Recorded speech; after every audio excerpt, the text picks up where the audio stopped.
پھر next question ہے آیت نمبر 62 کا، انما المؤمنین والذین آمنوا باللہ ورسولہ. اس آیت میں مسلمانوں کو نبی کریم صلی اللہ علیہ وسلم کی مجلس میں جانے اور وہاں سے رخصت ہونے کے کیا آداب بتائے گئے ہیں. جب بھی نبی کریم صلی اللہ علیہ وسلم یا مسلمانوں کے امیر یعنی مجلس کے کیا احکام بتائے گئے ہیں، یعنی نبی کریم صلی اللہ علیہ وسلم کی بھی مجلس، اور پھر آج تو نبی صلی اللہ علیہ وسلم نہیں ہے لیکن جس بھی مجلس میں کوئی یعنی کوئی دین کی مجلس ہو، کوئی اس کی مجلس ہو، تو اس کی کیا اصول ہے. تو جب بھی نبی کریم صلی اللہ علیہ وسلم یا مسلمانوں کے امیر یا حاکم لیڈر یا امام مسلمانوں کے کسی اجتماعی کام یا کسی اہم مسئلے کے لیے بلائے تو وہ فوراً وہاں حاضر ہونا چاہیے. خود کی ذات کو اجتماعی پر ترجیح دینا چاہیے، یعنی اگر اپنا کوئی پرسنل کام ہے اس کے اوپر جو اجتماعی کام ہے اس کو امپورٹنٹ دینا چاہیے، اس میں حاضر رہنا چاہیے اور عذر کر کے گھر میں بیٹھے نہیں رہنا چاہیے، بلکہ اجتماعی کاموں میں ہمیشہ حاضر رہنا چاہیے، آگے آگے رہنا چاہیے. اگر کوئی شرعی عذر یا بات ضروری کام ہو تو نبی کریم صلی اللہ علیہ وسلم سے یا اپنے امیر، یعنی آپ بھی تو نبی صلی اللہ علیہ وسلم نہیں ہے تو اپنے امیر یعنی جو بھی لیڈر ہو، ٹیچر ہو، امام ہو، اس کی اجازت طلب کر کے بغیر اجازت کے خود ہی کوئی فیصلہ نہیں کرنا چاہیے. اجازت لینا جو ہے وہ ایمان کی علامت ہے. اور نمبر 3، مجلس میں آنے کے بعد اگر کسی فرد کو کوئی عذر پیش آئے اور اسے واپس جانا پڑے مجلس سے تو گیدرنگ سے ایسی کھسک نہیں جانا چاہیے، بلکہ کوئی جو بھی امیر یا لیڈر یا استاد ہے جو ذمہ دار ہے تو اس کو بتا کر رخصت ہونا چاہیے، اجازت لے کر رخصت ہونا چاہیے. رسول اللہ صلی اللہ علیہ وسلم اور ان کے آپ کے بعد ان کے جانشین یعنی مسلمانوں کے امیر یا ذمہ دار شخص کو یہ فرمایا گیا کہ اگر صحابہ کرام یا عام مسلمان اپنی ضرورتوں کے لیے اجازت مانگے تو حالات اور ضرورت کے مطابق آپ جنہیں چاہے اجازت دے اور جنہیں چاہے اجازت نہ دے. اگر مسلمانوں کے حالات اور ضروریات اس بات کی اجازت نہ دے کہ کسی کی ذاتی ضروریات یعنی پرسنل وقت کو اجتماعی ضروریات پر فوقیت دی جائے تو رسول اللہ صلی اللہ علیہ وسلم یا امیر اس بات کا پورا حق رکھتا ہے کہ وہ اس کو اجازت نہ دے. یعنی اتنا امپورٹنٹ کام ہے کہ جہاں آپ کا ایبسنٹ رہنا بالکل بھی نہیں صحیح ہے تو اس وقت امیر یا جو لیڈر ہے، جو ٹیچر ہے، تو اس کو پورا حق دیا گیا ہے کہ نہیں، اس کو اجازت نہیں دے واپس جانے کی یا ایبسنٹ رہنے کی. اجازت نہ ملنے کی صورت میں مومن کو ہر صورت میں اپنے امیر کا فیصلہ خوشی کے ساتھ قبول کرنا چاہیے، بدگمانی نہیں کرنا چاہیے، برا نہیں ماننا چاہیے. رسول اور امیر کو یہ امیر یعنی غریب والا امیر نہیں ہے، جو لیڈر ہوتا ہے، امام ہوتا ہے، اس کی بات ہے.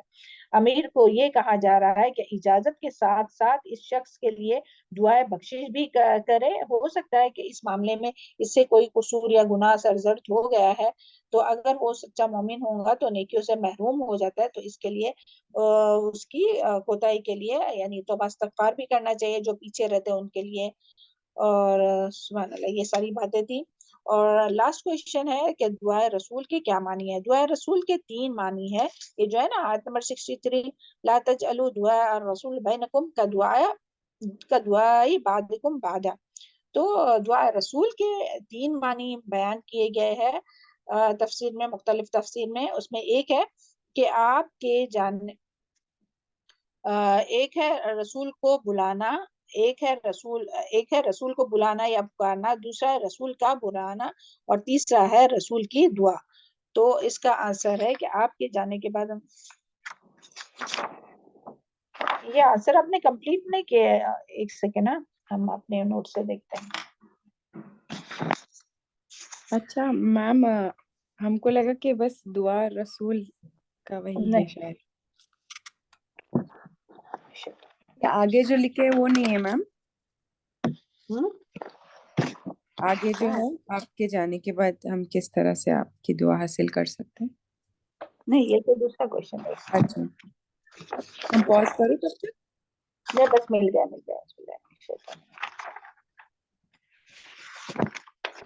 اچھا نہیں تو پاز کیجیے.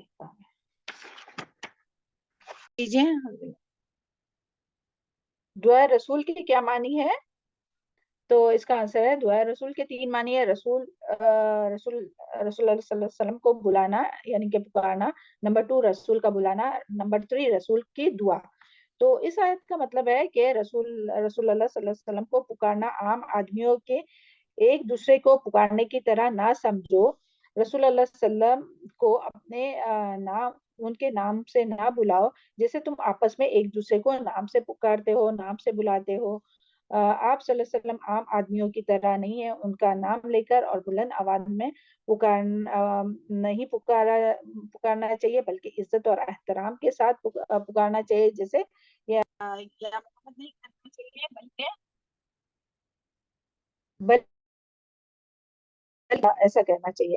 پھر اسی طرح نمبر 2، رسول اللہ صلی اللہ علیہ وسلم کے بلانے کو عام آدمیوں میں کسی کے بلانے کی طرح نہ سمجھو، بلکہ رسول اللہ صلی اللہ علیہ وسلم کی پکار پر فوراً لبیک کہو، یعنی کوئی بلائے تو چاہے تو جائے یا نہ جائے، لیکن آپ صلی اللہ علیہ وسلم جب بلائے تو لازمی ہے کہ جانا چاہیے، ورنہ اس پر گناہ ہے۔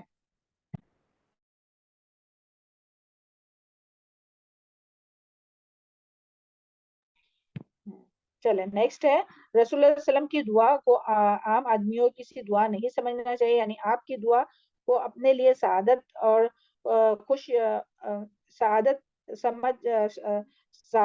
خوش نصیبی سمجھنا چاہیے، کیونکہ آپ کی دعا بارگاہ الہی میں فوراً قبول ہو جاتی ہے۔ آپ کی دعا کسی کی دنیا اور آخرت کی سنوارنے کی سبب بن سکتی ہے، اور اسی طرح آپ کی بد دعا کو ہلاکت اور بربادی کا سبب بن سکتی ہے۔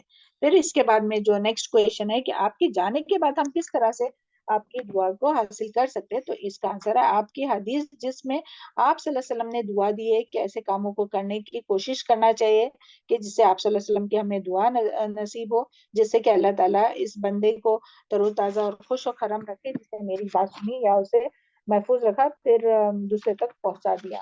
اور پھر اسی طرح، اور جس طرح سے ایک حدیث میں آتا ہے کہ جو مجھے 2 چیزوں کی ضمانت دے، یعنی کہ زبان اور شرمگاہ کی، تو میں اسے جنت کی ضمانت دیتا ہوں۔